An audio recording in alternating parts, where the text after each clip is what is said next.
यवतमाळ जिल्ह्यात मुसळधार पाऊस झालाय। पावसाचा भुईमुगाला फटका बसलाय। पावसामुळे साठवलेल्या भुईमुगाच्या शेंगांना कोंब फुटायला लागले, त्यामुळे शेतकऱ्यांचं लाखोंचं नुकसान झालंय।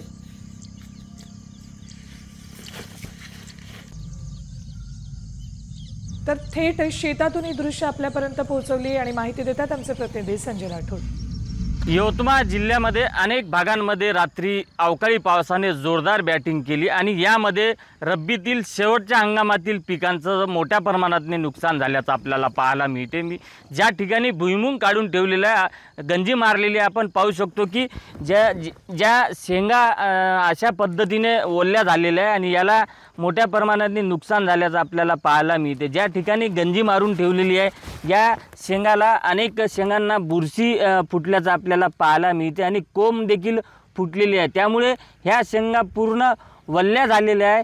प्रशासनाच्या दरबारी सध्या 600 हेक्टर एवढं नुकसान दाखवण्यात आलेलं आहे, त्यामुळे त्यापेक्षा जास्त नुकसान होण्याची आकडेवारी काही दिवसात समोर येण्याची शक्यता नाकारता येत नाही। संजय राठोड, साम टीव्ही न्यूज, यवतमाळ।